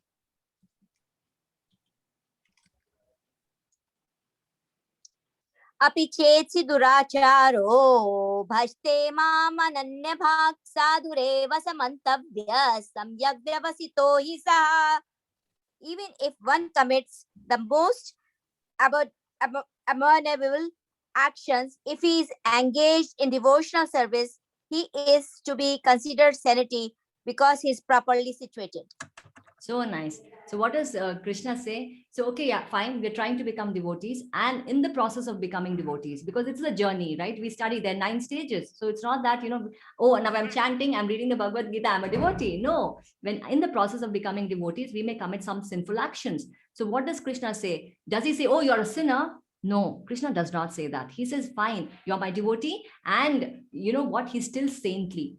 Krishna understands our problem. We want to do this. I want to give up non-veg. I want to give up drinking. I want to give up illicit sex and gambling and all that. All these anarthas are there. But I've just started chanting. So maybe I'm still eating. So Krishna is telling what, that this person, even though by mistake, it's not that we are consciously doing it. So this is an offense that if we make a mistake on the strength of the holy name, then we are actually offenders. Then we are great offenders. But with determination, if we are trying, and sometimes, it's a possibility that sometimes I slip and fall. Krishna, the whole world may say I'm a sinner, but Krishna still pardons. He gives a grace mark to such a person. Why? He knows our condition. It is just like a fan. Have you seen when you switch off the fan blade is still rotating. Why is the fan not stopping immediately? Because that momentum is still there, right? So because of our past so many births, so many desires, unwanted desires are there. To stop it immediately may be a little difficult, but Krishna knows this is my devotee and trying and doing it offensively, not, oh, I'm reading the Bhagavad Gita, so now I can still sin because my papas are getting washed. If we do this, if we try to cheat Krishna, we will be put into the worst sort of hell. So that way I can't cheat Krishna. But sincerely, if I'm trying to do an effort and trying to be a devotee, and by mistake, sometimes, I make a small mistake or whatever, Krishna still pardons because he knows that we are properly situated. It's just like a mother. The mother sees the child walk, and if the child slips and falls, the others may, and if somebody laughs at the child, the mother still says, hey, don't laugh at the child. My child will walk. So those, he knows that, we will make a little mistakes, because after all, we're trying. This is a journey. So we're trying. We're putting an effort. So that small mistakes that we do, Krishna pardons us. And he says that we are properly situated. He says he's a saint. Shipram bhavati dharmatma shashvachantin nigacchati kaunteya pratijanihi name bhakta pranashyati. He quickly becomes righteous and attains the lasting peace. O son of Kunti, declare it boldly that my devotee never perishes. So Krishna says that such a person will quickly come back to his original nature, because it's not possible that I do devotional activity and I still be sinful. So we come back to our original nature and we attain lasting peace. And so Krishna tells this to Arjuna, O son of Kunti, declare it boldly that my devotee never perishes. Why does Krishna not announce it himself? Why is he not telling, oh, my devotee never perishes? He tells Arjuna to do this. Why? Because Krishna can sometimes say something and go back on his words. He sometimes goes back on his words just to protect his devotee. So, because he is purchased by the devotee, Krishna is the property of the devotee. But if Arjuna says this, then Krishna will live up to this promise. Why? Because he cannot go Arjuna's words go in vain, because now it is told by a devotee, and for Krishna nothing is higher than a devotee. So he says, you declare, because when you declare, everyone will understand it in the right way, because they know, oh, Arjuna has declared, my instruction he has declared, and as a result, if anything goes wrong, then it's going to be a black mark on Arjuna, and Krishna cannot tolerate any insult or any thing on the devotee. So Krishna says this, Arjuna, you declare boldly that my devotee never perishes.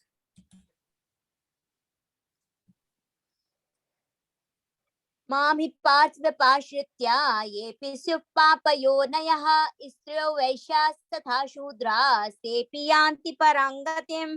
O son of Pratha, those who take shelter in me, though they be of lower birth, women, vaishyas, as well as shudras, can approach the supreme destination.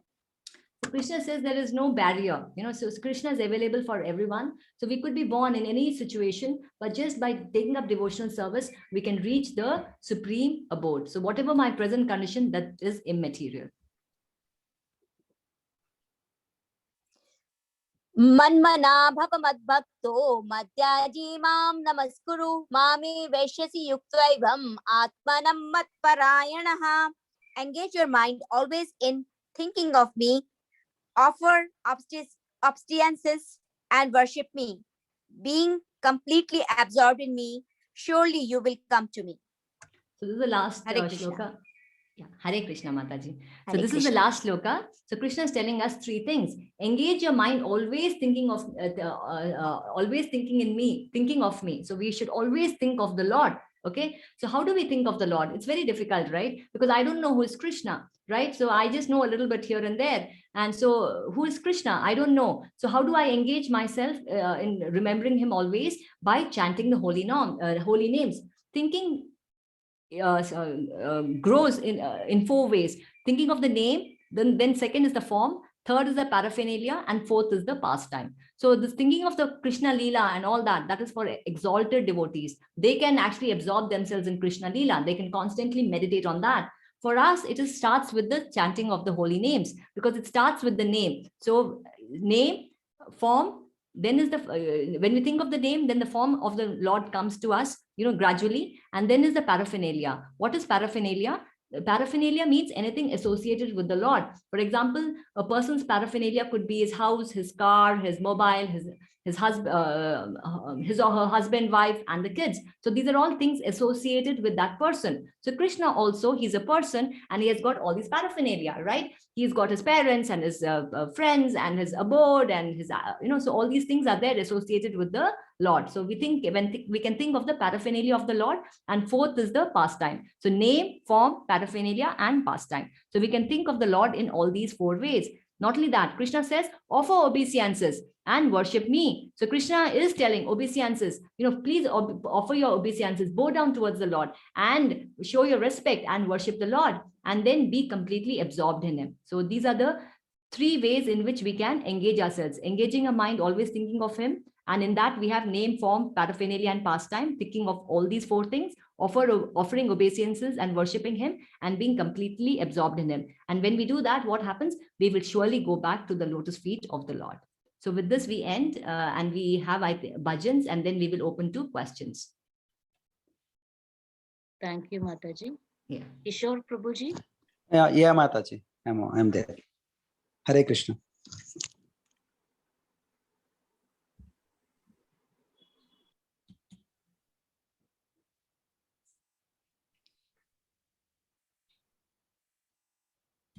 Yeah, it's fine. It's fine. Yeah. Hare Krishna.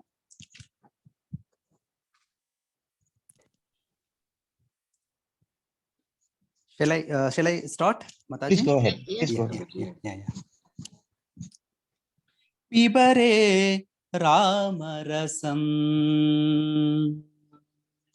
Pibare Ramarasam. Rasane Pibare Ramarasam. Pibare Ramarasam. Rasane Pibare Ramarasam. Pibare Ramarasam. Rasane दूरीकृत पातक संसर्गं पूरित नानाविध फलवर्गं दूरीकृत पातक संसर्गं पूरित नानाविध फलवर्गं पिबरे रामरसं रसने पिबरे रामरसं पिबरे रामरसं रसने पिबरे रामरसं जनन मरण भय शोक विदूरं सकल शास्त्र निगमागमसारं जनन मरण भय शोक विदूरं सकल शास्त्र निगमागमसारं पिबरे रामरसं रसने पिबरे रामरसं पिबरे रामरसं रसने परिपालित सरसिज गर्भाण्डं परम पवित्रीकृत पाषाण्डं परिपालित सरसिज गर्भाण्डं परम पवित्रीकृत पाषाण्डं पिबरे रामरसं रसने पिबरे रामरसं पिबरे रामरसं शुद्ध परमहंस आश्रम गीतं शुक शौनक शौशिकमुखपीतं शुद्ध परमाहंस आश्रमगीतं शुकशौनक कौशिकमुखपीतं पिबरे रामरसं रसने पिबरे रामरसं पिबरे रामरसं रसने पिबरे रामरसं पिबरे रामरसं रसने पिबरे रामरसं हरे Krishna Thank you, Prabhuji. Mataji, can we go ahead with the questions? Yeah, please. Chandra Ramanathan, Prabhuji. Hare Krishna Mataji. Hare Krishna Mataji, yeah. Mataji, you said Krishna revealed 3 important confidential secrets in the beginning of this. I missed the first one. Can you please tell me that? Yeah, first one is that, that we are not the body, we are the soul. That is the first one. Second is that that the Lord is present in everyone's heart as the Paramatma. And third is the beautiful confidential pastimes of his, with his intimate devotees. So these are the 3 confidential things that the Bhagavad Gita is revealing us. The first one is, I am not the body, I am the soul. Perfect. Thank you so much. Hare Krishna Mataji. Hare Krishna.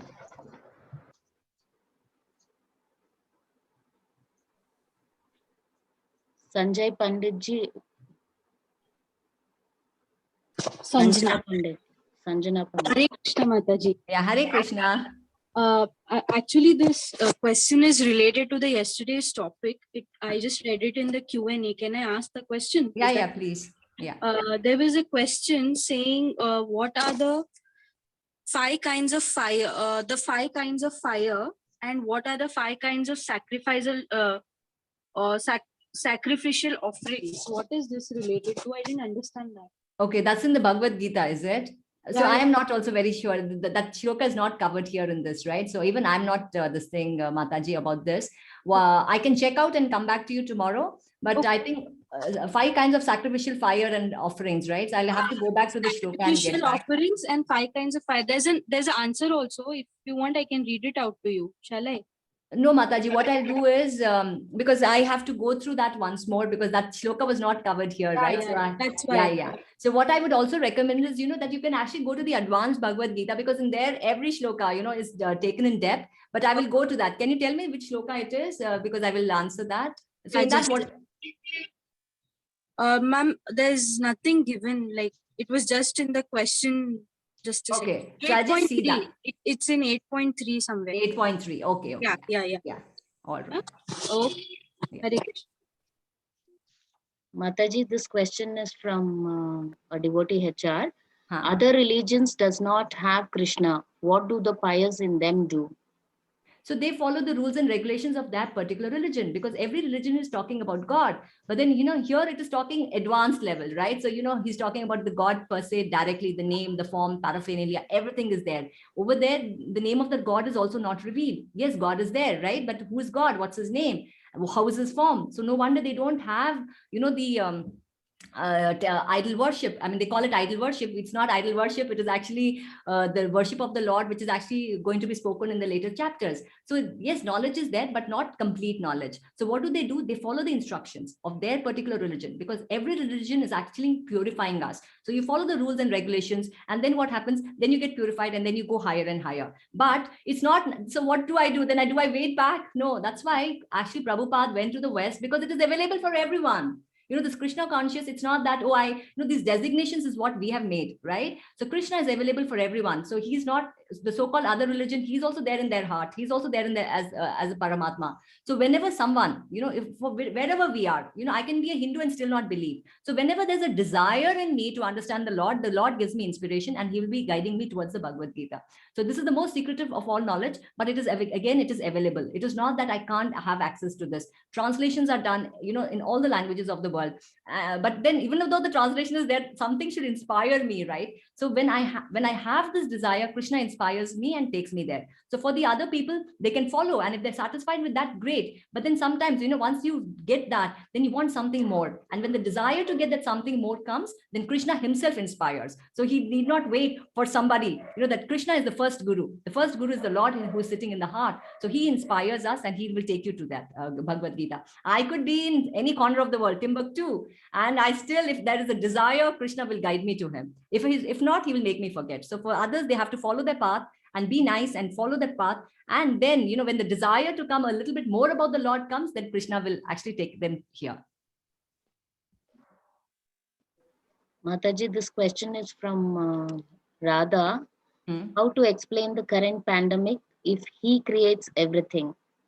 Yeah, see, he creates everything based on our desires and our karma. So we have done collectively so much of karma, so that's why these diseases and everything is there. So it is affecting every one of us. It's collective karma of all of us.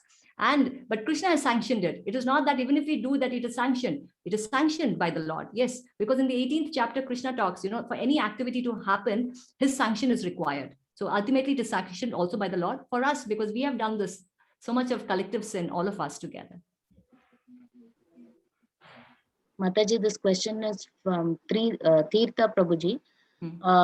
Krishna is called in Bhagavad Gita. Krishna is the creator and annihilator. So why is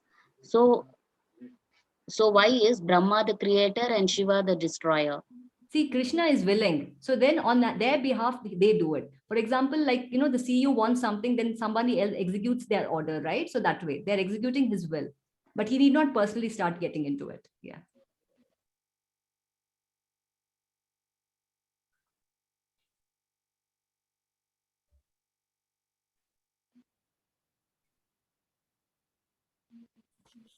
Surabhi. Hare Krishna Mataji. Yeah, Hare Krishna. Mataji, they say that Gautam Buddha was also an avatar of Lord Shri Krishna. So why Buddhism denies the fact of presence of a soul in the body?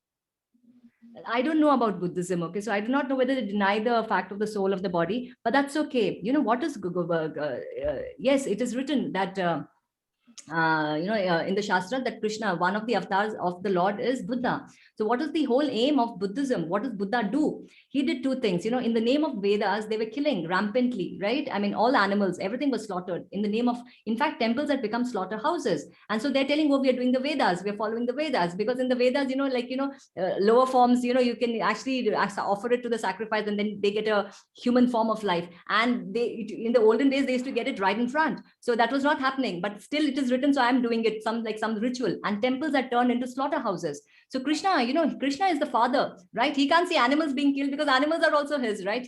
They are his kids. So he said, he did two things. He said, there is no God. Okay. So when Buddha came, he said, you're doing it for the Lord. So he says, there is no Lord. So that is what Krishna did. And the Buddha avatar, that there is no God. And what is the then biggest religion? Ahimsa. Ahimsa is the greatest religion. Now what is happening? They've made Buddha God, and they're still eating non-veg. Okay, so that is the problem. But the Lord comes in different time and different places for different reasons. So Krishna has come in the form of Buddha, telling that to stop this ahimsa, in the name of religion, animals were slaughtered, right? And he says, okay, there is no God. So naturally, if there's no God, then I think maybe he's talking about the soul also, but I don't know about Buddhism, about the soul concept. So basically, Buddha did two things. There is no God because you're doing it for God. So there is no God. And another thing is ahimsa. Ahimsa is the greatest religion. But look at it today. Look at Buddhism condition. All right. They've made Buddha God, totally contrary, and they're still eating non-veg. So basically, so that doesn't matter what they're doing, but the principle, for the time and that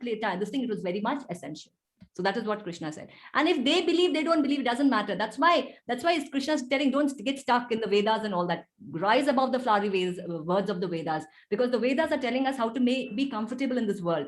And Krishna in the Bhagavad Gita is telling how to get out of this jail. Vedas are telling how to be comfortable in this jail, and Krishna is telling how to get out of the jail. So this is so much higher. Yeah. Thank you, Mataji. Mataji, this question is from Kiran Mehta Prabhuji. Our present karma is deciding our future birth.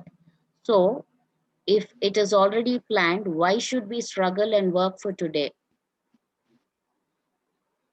Yeah, present. See, my yesterday is determining my present, but my today is free, right? See, what activities I do today will determine tomorrow.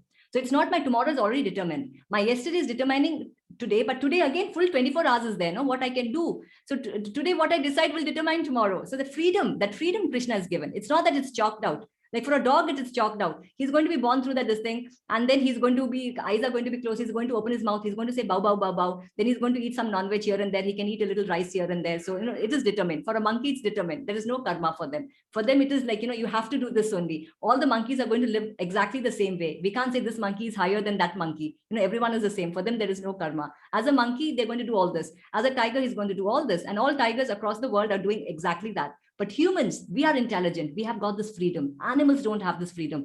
Maya, is a binding. So there's very less freedom for animals. So animal birth is actually so painful because there is no freedom. A dog has to bark. A dog has to bite. A dog has to do all those doggish activities. Humans, there is a freedom. I can do that doggish activity. I can also do human activities. What are human activities? To engage in the devotional service of the Lord. That freedom Krishna has given. And that independence if I misuse. Because my today is determining my tomorrow. It is not my today is also preset. Yes, certain things about my today is preset because of my yesterday. So yesterday, if I did not get up early in the morning, I could not have attended the class. But today, so I do a conscious decision. I get up early. So, and then but my whole today, whatever I do, it's going to determine tomorrow. So that freedom is there for today. And that is going to determine tomorrow. So that little freedom Krishna gives. Mataji, this question is from Roshini Mataji. She wants to understand the shloka 9.3 still better because it says one who takes shelter unto the Krishna, they're considered as the lower birth, or say women are considered as the lowest. Okay. So 9.32, right? See, this is the fact that, based on our different karmas, we get different bodies. Now, woman's body is not as lower birth. Why they're telling lower birth? Because see, women has certain limitations, right? So there are certain limitations in a human, in a female body. But and so he's also talking about Shudra, and he's also talking about Vaishyas. Yes, there is, because those qualities are not there. See, a Brahmana is already enlightened, basically because of those qualities. Again, the qualities, right? Now, woman, what has happened is considered the lower birth. Why? Because yes, it's a little difficult for us to actually accept it, because we think we are all equal. But no wonder. See, this point has come up. Even material organizations, see, they are having so much of problem with their female labor. Right? So that's why they're having these diversity drives. It's not that women are not intelligent. The problem is because, the way they are born, it is very difficult for them to actually give out that sort of an output. So many times, women, we have these diversity drives, where, we don't have women at the entry level. At the entry level, they join and then again they drop out. Then you have the so-called glass ceiling, So yes, there are women who are breaking it and all that stuff. And if you see across the world also, very few women leaders are there, right? So why is that happening? We are thinking something is wrong. Men are able to do, women are not able to do. So go to the Shastra then. So the Shastras are telling, yes, there is a sort of, we are different. It's not that we are whatever, we are different from men. So, and that is as long as we are in the bodily concept. But the spirit soul is genderless, right? So anytime one becomes a devotee, he is intelligent. He crosses all these barriers. Now, a Shudra, it's not only told about a woman. A Shudra is also told. Vaishya is also told. So, oh, I'm a Vaishya, so I'm lower. Yes, you are lower because you have those qualities. You have lesser qualities. So then that means you're partial. No, based on my karma, I've got it, right? Desire and karma, that particular body. So then what do? Am I stuck with this? So, I can never rise? No, take up devotional activity, you can just rise. So for a devotee, these barriers are not there. But for an ordinary person, these barriers are there. So we have to go to the Shastras. Why are they there? They are there, so it is called a lower birth. But, and we see like a woman, she can't walk out like a man, right? 12 o'clock in the night. So there are certain bodily problems, right? So it is a little difficult, so much of, 9 months, she actually has to bear the child. So all these are actually based because of, she has to bear childbearing. So when you have to bear a child, you have to take care of that. So it is actually a very difficult process. So Krishna has made women in such a way that they are actually more loving. They're more, so they're more innocent. So once we know that there is this problem, we are actually cautious of that, so that we are not taken advantage by others. It's not that the intelligence is less.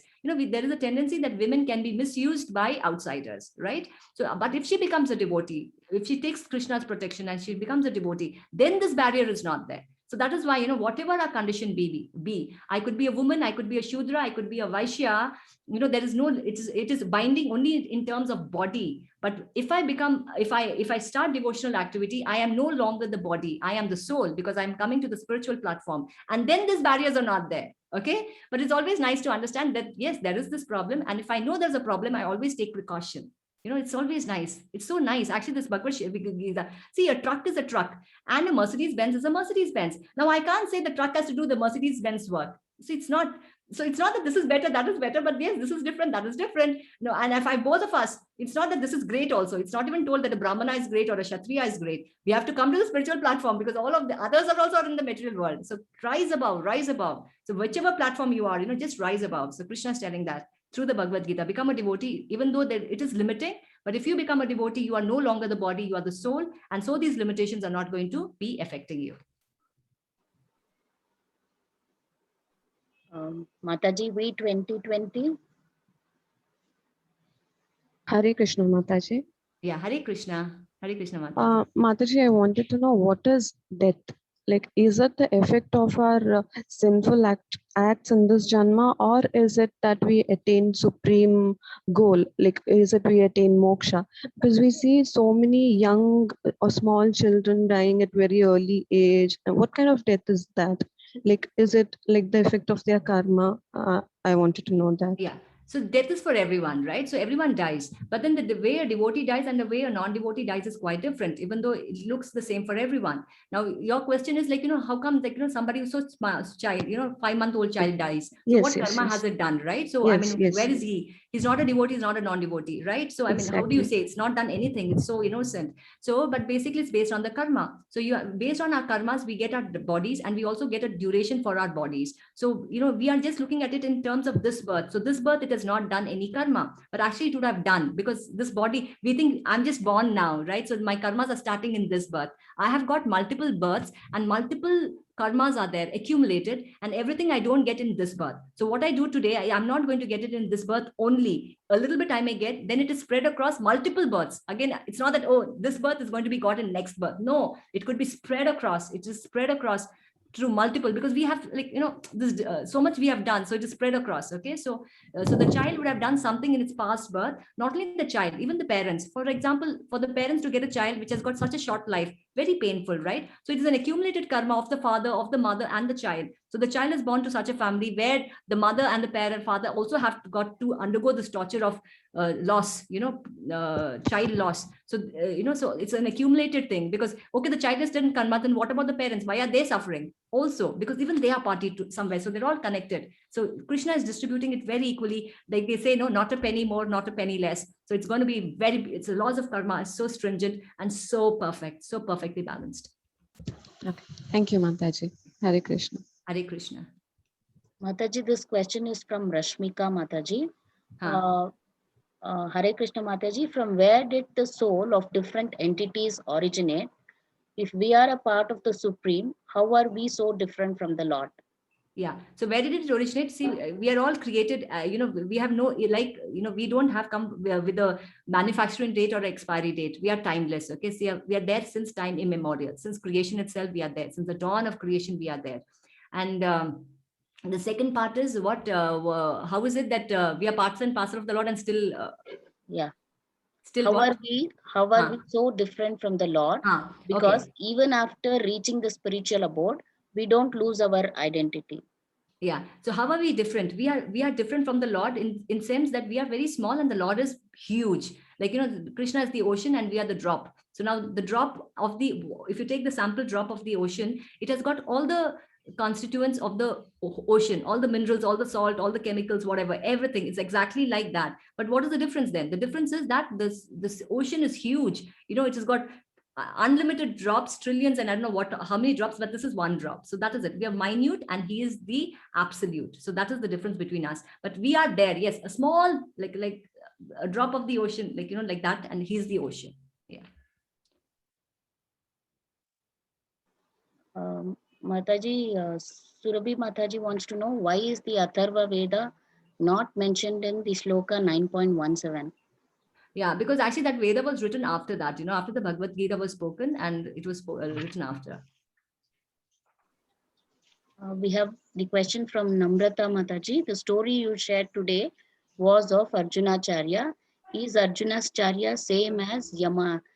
No, it is Yamunacharya. Yamunacharya. Yamunacharya. The first one was Madhavendra Puri. And the second one, the shloka, which is the most important shloka that I preserve what you have, that is the translation is done by Yamunacharya. Yamunacharya. He's a acharya in the Sri Sampradaya, so he's coming from that lineage.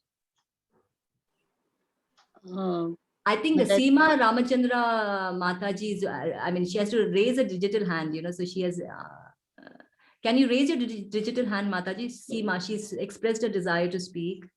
Seema. You can unmute I have yourself. unmuted her. I have unmuted her, Mataji. Yeah. Hare Krishna Mataji. Yeah, Hare Krishna Mataji. Yeah, I wanted to know that when we are chanting the mantras or when we are praying to God, like normally it's said that we should have a sit and have a proper posture. But like when we are lying down or we are about to sleep, and we take the God's name, when we get up in the morning, we don't want to come out of bed immediately, but still we chant a mantra. Is it okay? Like we say Hare Krishna, Hare Rama. Yeah. So, yes. So yeah. So ideally we should get up and do it properly. But then yes, these are all extra rounds, right? So simply when we're getting up out of bed, the first thought that comes, if the name of the Lord comes first, naturally I'm sleeping and still the name of the Lord comes. So that's nice.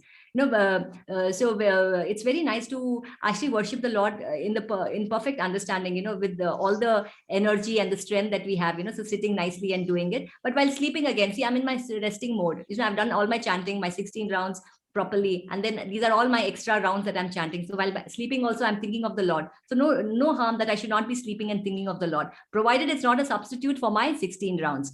And one more thing that we should always very consciously remember is, one day, yes, my body is going to be so weak that I actually will be sleeping. And at that time, I can't get up and, chant. So that time I really will be in a crouched position, resting on my bed, and so, so when our body is so fit and healthy, so why not, chant nicely. But like you said, before sleep, the moment we get up, I'm still lying in bed and I'm thinking of the Lord. That is also nice. That is also very nice, because anytime, it's like 24 hours, we need to think of the Lord.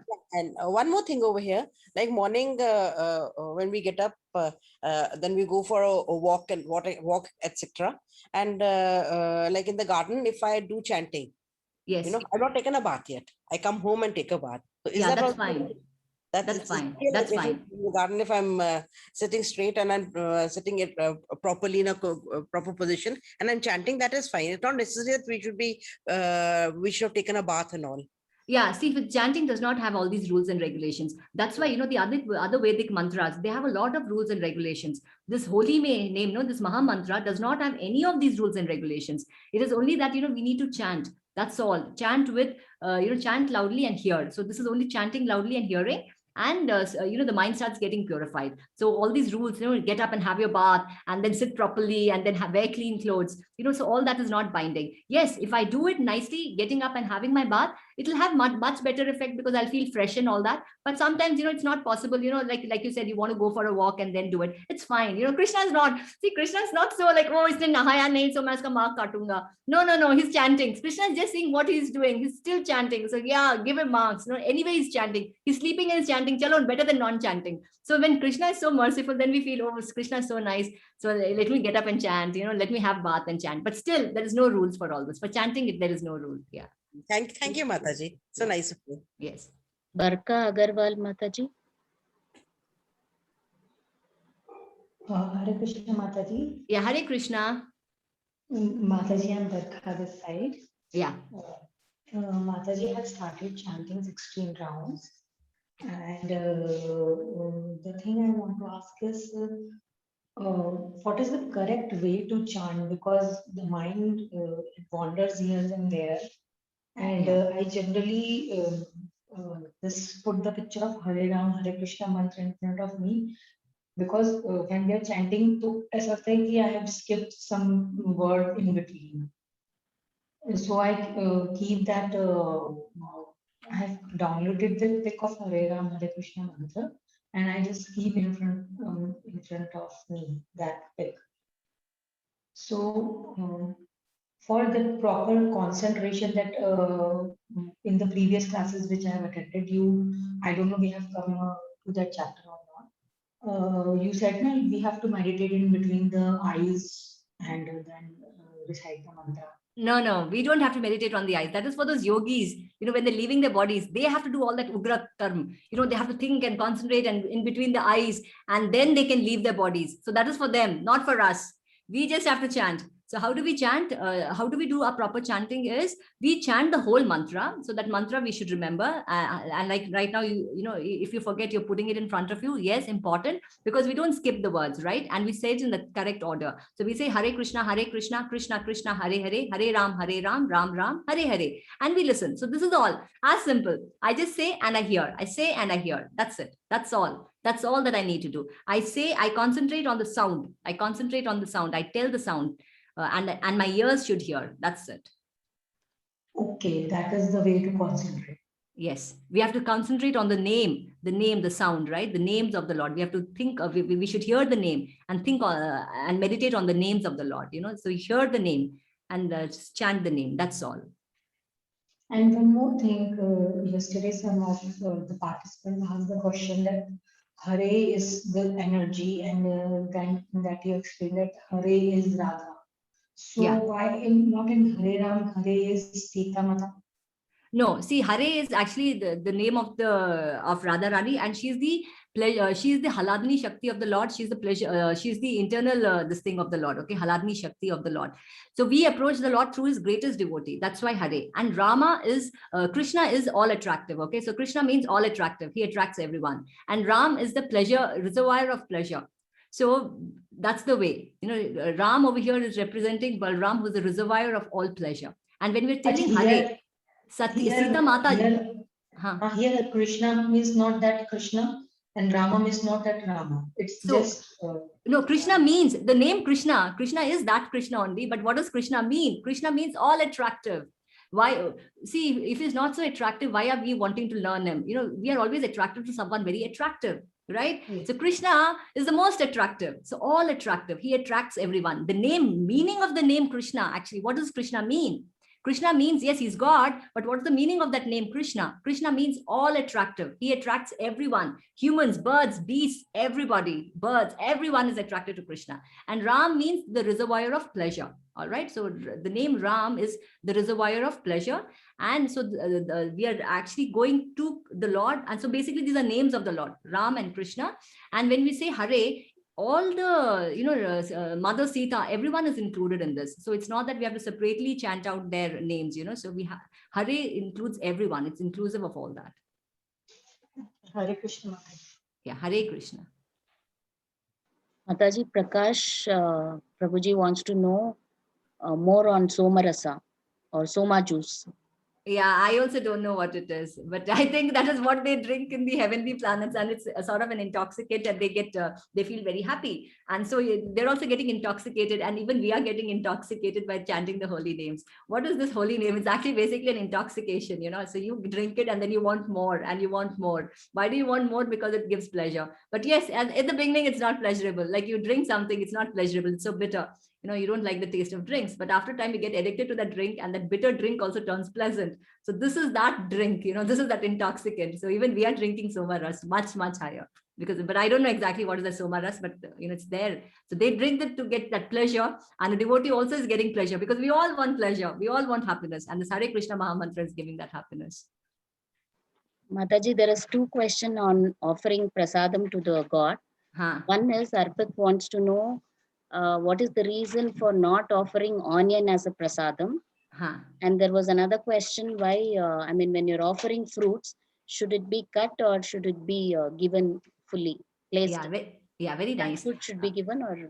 Yeah. So the first thing is onion and garlic both are considered tamasic. It is not considered, it is tamasic. Okay. So it is tamasic because it clouds the brain and brings down the consciousness. So this whole process of Krishna consciousness is rising our consciousness. Animals also have consciousness. Plants also have consciousness, very low consciousness. Humans also, we have consciousness, and it has the potential of becoming very high. So when we indulge in sinful activities, our consciousness goes down, and the food also that we eat, also we are what we eat, right? So it also affects our consciousness.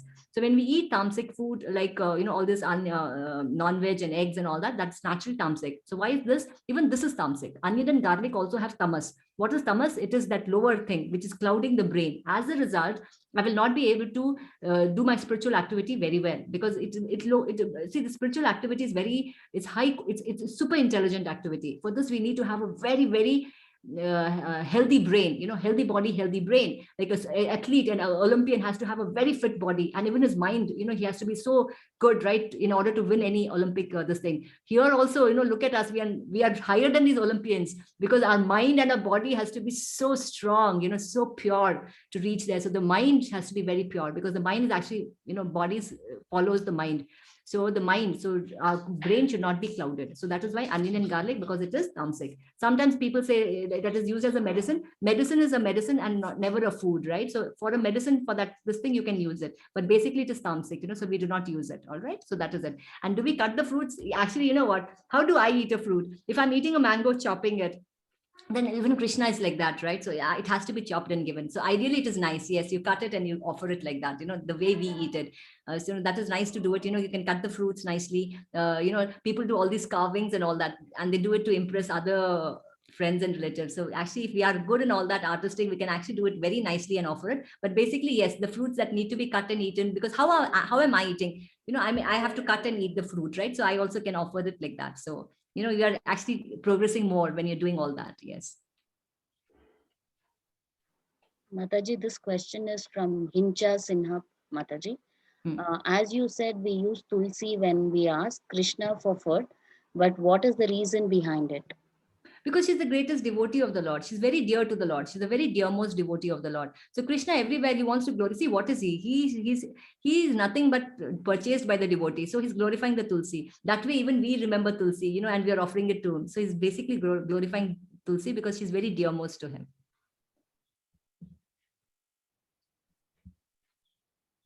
We are done with the questions, Mataji, for today. Yeah. Mataji, just one question. You mentioned about Bhakta Vasalya. Huh. I didn't understand what Bhakta Vasalya was.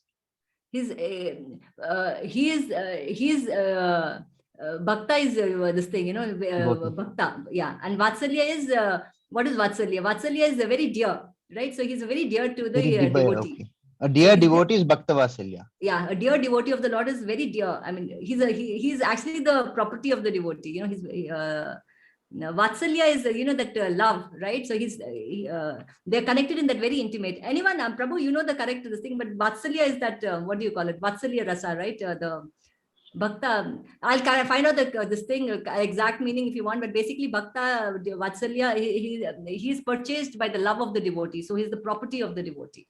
So right. Okay. That is Krishna. Understood. It's even though he's the supreme proprietor, blah blah blah, all this designation is there. But for the devotee, like Arjuna, he becomes his charioteer. Why is he doing that? He did not be.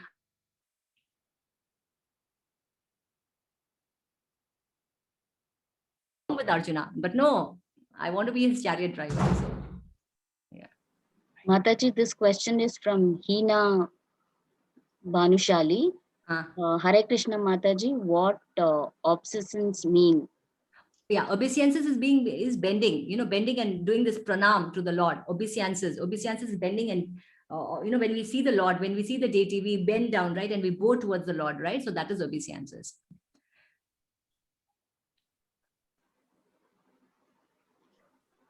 We have finished with the questions, Mataji. Hemlata Mataji, could you please unmute yourself? Hare Krishna, Prabhuji. Hare Krishna, Mataji.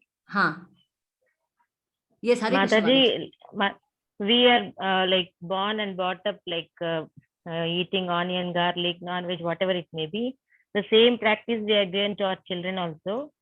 Now, when we are knowing about Krishna, or we are getting into Krishna consciousness, we can do that. But what about kids, Mataji? How can we change them and I'm worried about them. Yeah, Mataji, they can't stop that if we say now, Yeah, how old are the kids? kids are 13-year-old and 9-year-old, Mataji. Yeah. So yes, so yeah, that's a very practical question, right? So, but what happens is, like, we have the small window with our children, like 5 years. It's very nicely it's told, that till 5 years you have to treat them like God. 5 to 15, Yeah. like Servant. servants, So, and 15 to 25 like friends. And Yeah. after 25, you don't look at them. You turn this way, because many times, Yeah. after 25 also we start interfering, but actually we should not. Yeah. After We- 25, just leave them. Whatever they do, there is no way they're going to listen. So after 25, just turn. So that's the way. So you still have time, right? So what do we Yeah. do?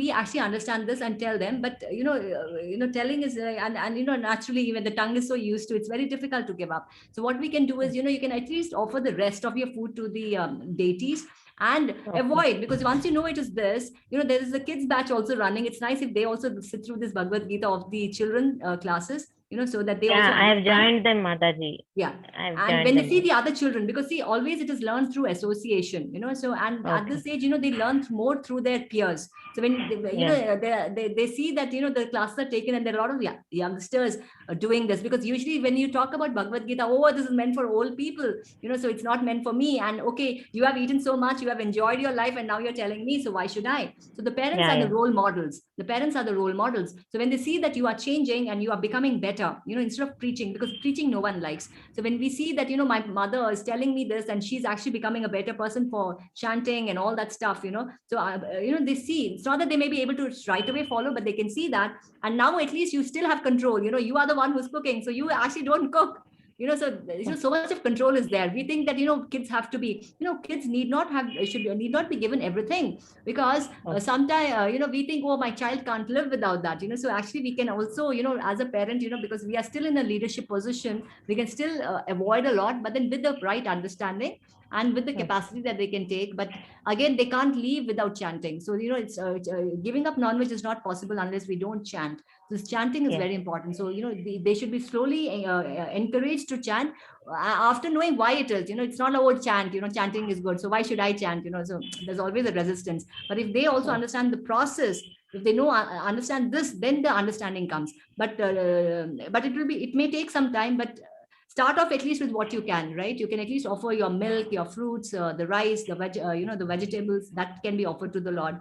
Of course, non-veg should not be, and you cannot. But slowly, with chanting, you will also become pure. And not only that, it will also give you strength. Your words will have power. See, right now, even if I say, they may not listen, but when I chant, Krishna empowers us. He empowers us. Your words will also have strength. So you can also introduce them to Krishna consciousness, start offering at least whatever we can. And when they also eat this prasad, it becomes easier for them. But most important is chanting. When they chant, Krishna is sitting even inside their heart, right? As much as you want, Krishna also wants them to leave, right? Yeah. So Krishna will inspire. Yeah. Hare Krishna, Mataji. Thank you. Hare Krishna, Mataji. So we end. That's it. Just one more, Mataji. Sorry, Sonam Joshi Mataji. Hare Krishna, Mataji. Yeah, Hare Krishna, Mataji. Mataji, मेरा जो question है वो मैं ask in Hindi because I'm not comfortable. नहीं कोई बात नहीं, बताइए. हाँ जी माताजी, मेरा ऐसा क्वेश्चन है कि मेरे घर में कोई और काम करने वाला नहीं है. I am only the one. मैं हमेशा काम करती रहती हूँ, पूरा दिन पे मुझे काम होता है. बट मेरे जो घर के लोग हैं, they all are busy in the puja, they do chanting, kirtan and all. वो सब लोग अपना अपना काम करते हो, कि बहुत सारे लोग हैं मेरे घर में. तो माताजी, मेरा तो फुल डे इसी में जाता है कि उनके लिए खाना बनाना, उनका काम करना. मतलब मुझे ये फील होता है कि क्योंकि मैं काम कर रही हूँ, so they are able to do their work. But इसमें मेरा क्या बेनिफिट? मतलब मुझे तो कुछ नहीं मिल रहा. मैं उन लोगों के लिए हेल्प कर रही हूँ, they are doing कीर्तन and they are doing bhakti, but what is my benefit in that? Yeah. नहीं, आपका बिल्कुल सवाल बहुत ही practical question and it's a very nice question. So but आप right now आपका your tendency is कि I'm serving them, right? And they are serving the Lord. So so just change your consciousness, because घर का काम तो we have to do, but then don't think this घर का काम is your घर. Just change the consciousness that you're doing Krishna's housework. Okay, so then and you're cooking for Krishna, and you're cleaning Krishna's house, and you're washing Krishna's clothes, and you're dusting Krishna's house. So then it's no longer I'm cleaning somebody else's house. right? Otherwise, yeah, I'm cleaning my mother-in-law's house, my husband's house, my father's house, or somebody else's house. So right now, if you just change the consciousness that, no, this is Krishna's house and I'm cleaning. Don't think that, see, in a temple, the one who's doing puja, and the one who's cooking, and the one who is offering food, and the one who is sweeping, they're all equal. They're all equal. Why? Because Krishna is the center. So if your house, if you change, if you think, it's not that you have to now, you just change, because now you know that Krishna consciousness is nothing but changing the consciousness, not changing designations, not that saying, oh, putting a board, this is mandir and all that. No, same house, same father-in-law, mother-in-law, or husband's house, but still just thinking that, no, this is not my husband's house, this is my Krishna's house. And if I'm doing any activity, I'm pleasing the Lord through my activity. That's enough. But just take out some time for chanting your 16 rounds, because you should not get so, that 16 rounds you please chant, and then, do the same work, what you're doing, but just change the consciousness. And don't think you're serving all these people, you just serve that you're serving Krishna, and through Krishna, of course, you're serving all these people. लेकिन माता जी क्या मेरा पुण्य उनसे कम तो नहीं, कम नहीं है. तो जो पूरा दिन पूजा कर रहा है और जो जंगल जा रहा है, तो उसका थोड़ा ज्यादा हो गया. आपका प्रैक्टिकल आप काम कर रहे हो, आपका उतना ही है, कोई कुछ कम नहीं है. That is why we should do Krishna seva, because Krishna को समझ आता है कि आपको देखो, आपको इतना काम है, आपको इतना सारा काम है, तो आप ये सब छोड़ के वो उनका काम, मतलब पूरा दिन तो नहीं कर सकते उनकी तरह. वो कर रहे हैं क्योंकि आप कर रहे हो काम, तो आपको तो ज्यादा ही पुण्य मिल गया ना. आपकी वजह से उनको भी कर रहा है, उनको मिल रहा है, और आपका काम कुछ कम नहीं है. बिकॉज कोई सोचता है कि मैं पूजा कर रहा हूँ, मैं पुजारी हूँ, तो मैं पूजा कर रहा हूँ, मेरे से मंत्र उच्चारण हो रहा है, तो मैं वो अच्छा काम कर रहा हूँ. जो बाकी है, जो झाड़ू सफाई कर रहा है, वो कुछ कम काम कर रहा है. वो हमारा मेटीरियल कंसेप्शन हो गया. स्पिरिचुअलिटी में कृष्णा कुछ भेदभाव नहीं करते. जो शूद्र है वो भी तो काम कर रहा है ना, तो उसका काम कुछ कम नहीं हुआ. उसका काम भी अगर कृष्णा के लिए कर रहा है, तो उसका जो झाड़ू मारना है ना, वो भी उतना ही पवित्र हुआ जितना कि जो पुजारी कर रहा है काम. तो कृष्णा कुछ उसमें ऊपर नीचे नहीं देखते. थैंक यू माता जी. मुझे बहुत बड़ा डाउट था कि मतलब मैं तो कुछ कर ही नहीं पा रही, बाकी सब लोग मजे से दिन भर पूजा कीर्तन और जाप करते रहते हैं, और मैं बस इनके ही काम करती रहती हूँ. आपको ना, इनफैक्ट उनका जो वो कर रहे हैं ना, उसका आधा पुण्य तो आपको ही जाएगा पूरा. कृष्णा बोलेंगे, देखो ये तो बेचारी इतना कर रही है प्रैक्टिकल काम, तो पूरा आप ही को मिल गया. बस आधा तो उनका आपको मिल गया, आपका तो आपको ही मिल गया वैसे भी. Thank you so much. Mataji, just an observation on 9.22, verse 9.22. My previous notes also, I have noted it as Arjunacharya. So perhaps we should verify that, Mataji. I think we should do it, but because I listen only to Namanishta Prabhu. So no, my notes are from Namanishta Prabhuji's class. So that's why. Okay. So I'll double check. Even Prabhu just this is Yamunacharya is what Namanishta Prabhu says. He's Yamunacharya. Okay, that is what Namanishta Prabhu has told. Okay. Yeah. So anyway, we can just clarify that. Yes, Mataji. Yes, Prabhu. And someone has written my interpretation of what I told about that one shloka, some that is not correct or something. So let me just tell you, I'm not qualified. Let me tell you, I'm not qualified to take Bhagavad Gita. I'm just doing it on the instructions of Namanishta Prabhu. And that's why we are actually telling everyone to go and listen to the advanced class by Namanishta Prabhu. Now, Namanishta Prabhu is so tied up. You won't believe in the temple, when we started off, there is no one, even the temple cook, the cleaner, and people like me have started giving classes, so it is not perfect, right? It may not be perfect. We're trying to do our best. So please attend the advanced classes. But I have just told what I have heard, and we don't get too much in depth also, because it agitates. The moment you say, oh, women are not this thing, the first thing is all the women are going to feel so offended. Who is this Krishna to tell women are not intelligent? Again, see, MCP. So these thoughts keep coming to our head. So that's why we have to actually not touch on this thing. But there was a question which later on asked about the same thing, so where it was elaborated. But but basically it is the fact. So it's not that it's not a fact. The fact is there. But you read the Bhagavad Gita and please attend Namanishta Prabhu's higher classes, so you will get a thorough understanding. Yes. And more understanding comes by chanting, because I remember when I actually read this, I was feeling very offended. How can you say that, women are not intelligent? Then we understand, when you see through the eyes of the Shastras are not lying. And then you see practically, because it's not about this thing. It's all practicality. When you see practically, yes, it is practical. You know, I see there are so many limitations, but that doesn't mean I'm not intelligent, because Krishna in the 10th chapter says, I am intelligence. You know, he tells about the feminine qualities. In this, he says intelligence is woman. You know, he gives credit. You know, he says intelligence, fine speech, fame, fortune, all that is feminine qualities. And he lists out that 7 feminine qualities, the qualities of the women in which intelligence is there. So but for a devotee, you're above all that, you know, so you're no longer man, woman. All right. So that we rise above it. You know, I rise above all these designations: Shudra, male, woman, man, you know, Christian, Hindu, whatever designations. So spirit soul does not have any designations. Yes. Mataji's 10.34, fame, fortune, fine speech, memory, intelligence, steadfastness, and patience. Wow. They are all womanly qualities. Who can be more clear than this? These are all attributed to women. Yeah. That's 10.34. Yes. So we are going to talk about that in that chapter. So thank you, Prabhu, for bringing it out. So Krishna is, so it's not that women are this thing, you know, so women, see intelligence. He said women are intelligent. Yeah. Yes. Thank you. Vijay Anand. Mataji, two more hands. Yeah, we can take that. Yeah. Vijay Anand Prabhuji. Hare Krishna Mataji. Yeah, Hare Krishna Prabhu. So my doubt is in Panchatattva Mantra, we are listing the list of your voice is gone, Prabhu. Swamiji's name. Can you please explain who are those? Son of Krishna, or they are the gurus or devotees?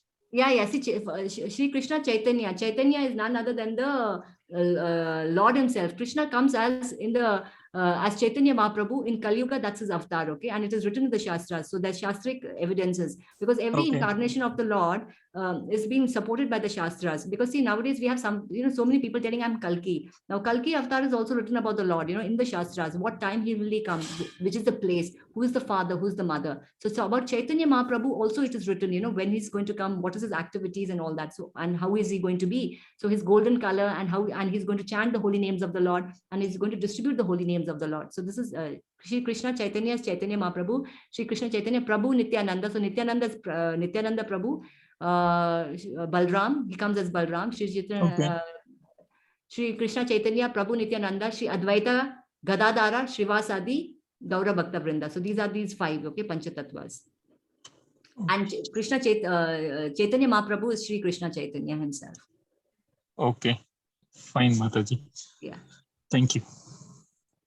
Gayatri Mataji.